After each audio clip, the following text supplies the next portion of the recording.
Hello भैया बहन, good morning. आज हम भारत में समकालीन विश्व में दूसरा लेसन है यूरोप में राष्ट्रवाद का निर्माण जो पढ़ेंगे। अगर आप मध्य 18वीं शताब्दी के यूरोप के नक्शे को देखें तो उसमें वैसे राष्ट्र राज्य नहीं मिलेंगे जैसे कि आज है, जिन्हें आज हम जर्मनी, इटली और स्विट्ज़रलैंड के रूप में मानते हैं। वे तब राजशाहियों, डचियों और कैंटनों में बटे हुए थे, जिनके शासन के स्वायत्त क्षेत्र थे।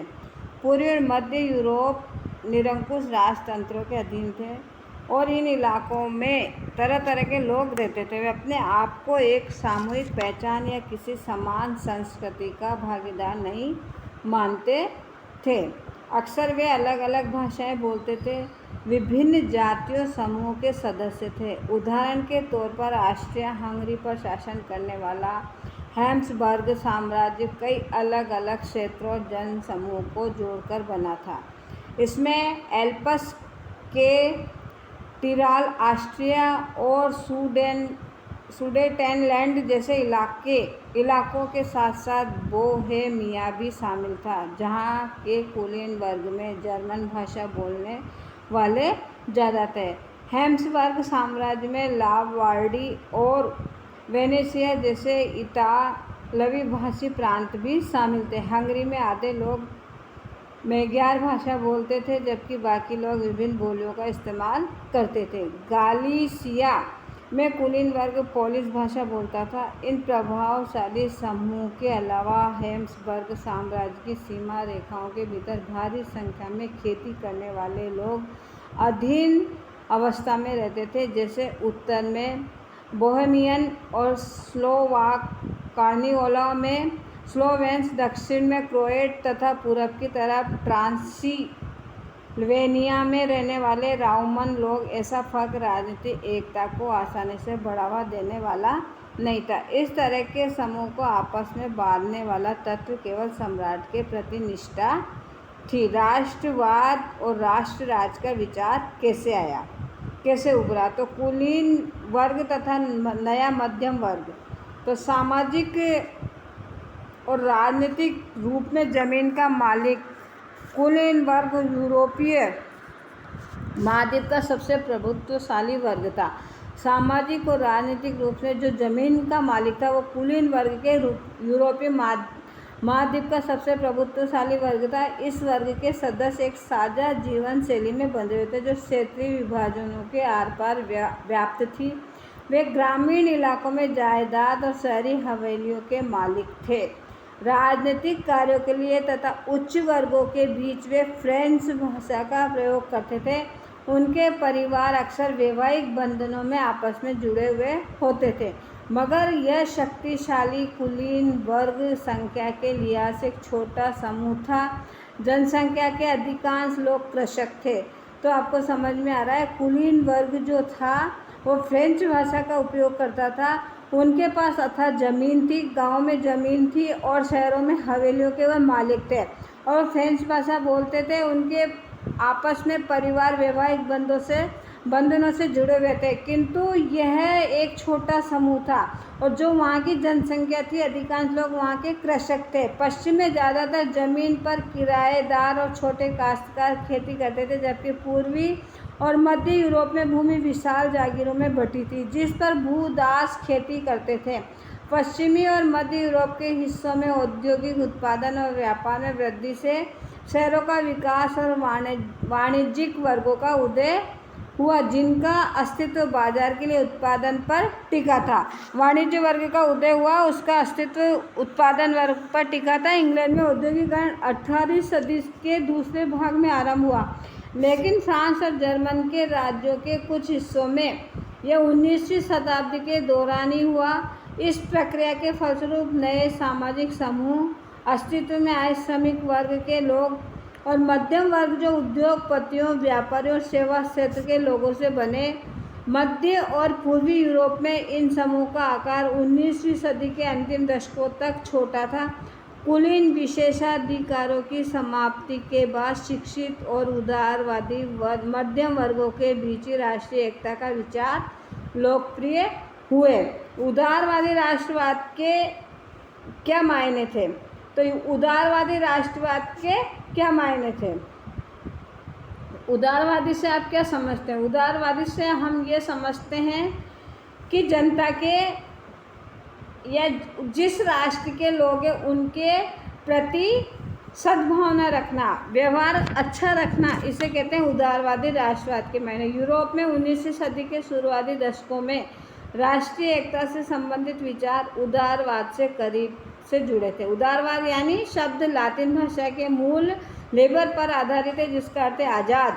नए मध्यम वर्गों के लिए उदारवाद का मतलब है व्यक्ति के लिए आज़ादी और कानून के समक्ष सबकी बराबरी। राजनीतिक रूप से उदारवाद एक ऐसी सरकार पर जोर देता था जो सहमति से बनी हो।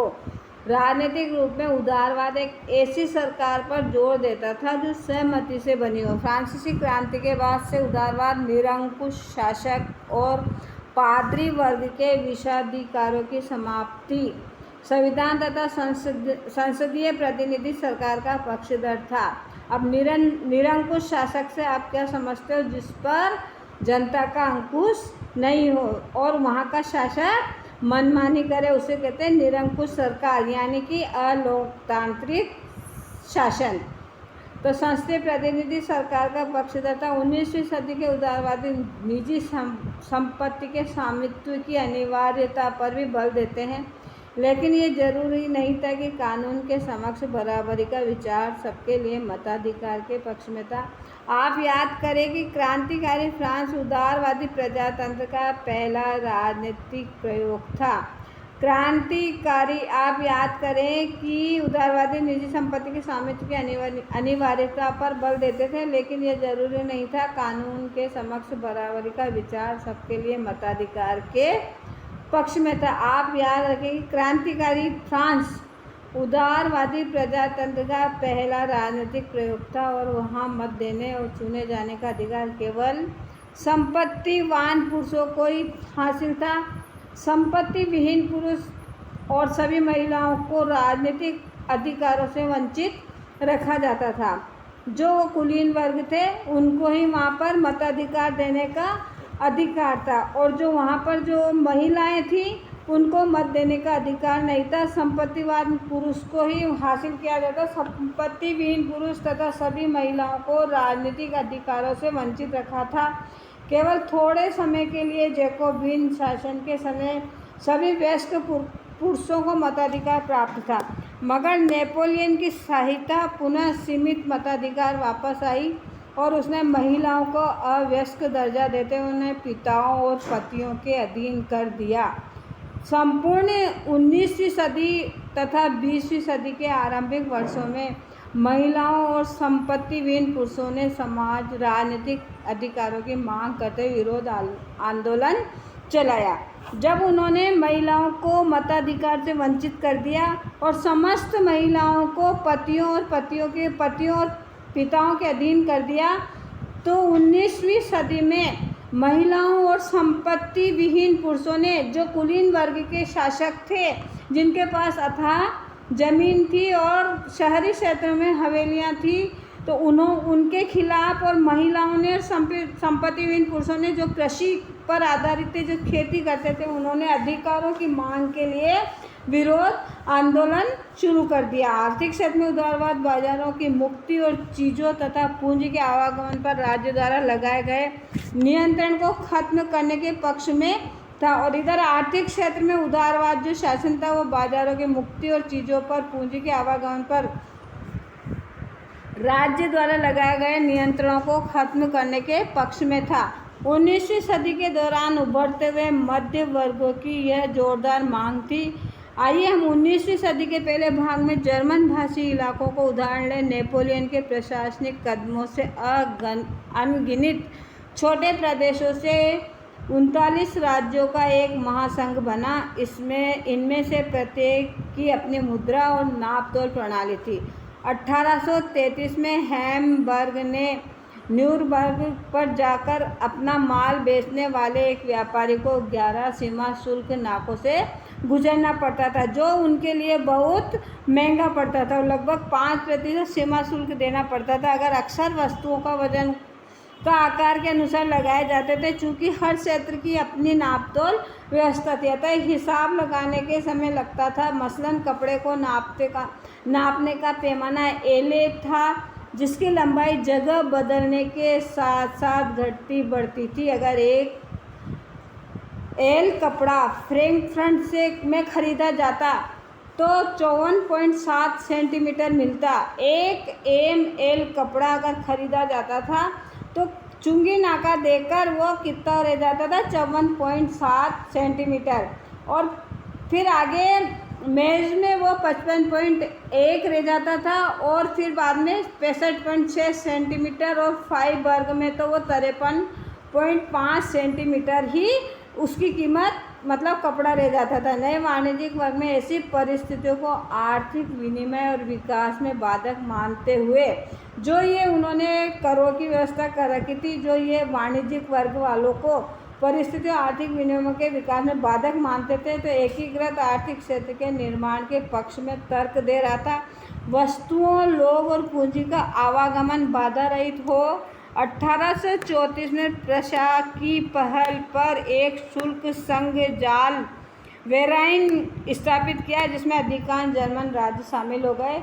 इस संघ ने शुल्क अवरोधों को समाप्त कर दिया और मुद्राओं की संख्या 2 कर दी, जो उससे पहले 30 से ऊपर थी। इसके अलावा रेलवे के जाल ने गतिशीलता बढ़ाई, आर्थिक हितों को राष्ट्रीय एकीकरण का सहायक बनाया। उस समय पनप रही व्यापक राष्ट्रवादी भावनाओं को आर्थिक राष्ट्रवाद की लहर ने मजबूत बनाया। अब है रूढ़िवादिता। रूढ़िवादिता से आप क्या समझते हो? 1815 के बाद एक नया रूढ़िवाद, मतलब पुरानी, रूढ़िवाद से मतलब है पुरानी परंपराओं को चलाए रखना, उनको चलाने पर जोर देना। तो 1815 में नेपोलियन की हार के बाद यूरोपीय सरकारें रूढ़िवाद की भावना से प्रेरित थी। जो वहाँ जो चल रहा था नियम, जो वहाँ के कानून थे, उन्हीं से वो प्रेरित थे। रूढ़िवाद मानते थे कि राज्य समाज की स्थापित पारंपरिक संस्थाएं, जैसे राजतंत्र जिसे कहते हैं अलोकतांत्रिक सरकार, जिसमें जनता का अंकुश नहीं होता, चर्च, सामाजिक ऊंच नीच, संपत्ति और परिवार को बनाए रखना चाहिए। फिर भी अधिकतर रूढ़िवादी लोग क्रांति से पहले के दौर में वापसी नहीं चाहते थे। नेपोलियन द्वारा शुरू किए गए परिवर्तनों ने उन्होंने ये जान लिया कि आधुनिकीकरण राजतंत्र जैसी पारंपरिक संस्थाओं को मजबूत बनाने में सक्षम था। तो उन लोगों का मानना क्या था? वो नेपोलियन द्वारा शुरू किए गए परिवर्तनों को उन्होंने ये न जान लिया था, जो नेपोलियन ने शुरू किए थे कार्य, उन्होंने ये समझ रहे थे कि आधुनिकीकरण जो हो रहा था, जिसमें राजतंत्र जो सरकार थी, अलोकतांत्रिक सरकार जिसे निरंकुश सरकार कहते हैं, तो उसको पारंपरिक संस्थाओं को मजबूत बनाने में सक्षम था। वो राज्य की ताकत को ज़्यादा कारगर और मजबूत बना सकता है। एक आधुनिक सेना, कुशल नौकरशाही, गतिशीलता, अर्थव्यवस्था, सामंतवाद और भूदासत्व की समाप्ति यूरोप के निरंकुश राजतंत्रों को शक्ति प्रदान कर सकते। तो 1815 में ब्रिटेन, रूस, प्रशा और ऑस्ट्रिया जैसे यूरोपीय शक्तियां, जिन्होंने मिलकर नेपोलियन को हराया, के प्रतिनिधि यूरोप के लिए एक समझौता तैयार करने के लिए वियना में मिले। इस सम्मेलन की मेजबानी ऑस्ट्रिया के चांसलर ड्यूक मेटरनिक ने की। इसमें प्रतिनिधियों ने 1815 की वियना संधि तैयार की, जिसका उद्देश्य उन कई सारे बदलावों को खत्म करना था जो नेपोलियन युद्धों के दौरान हुए थे।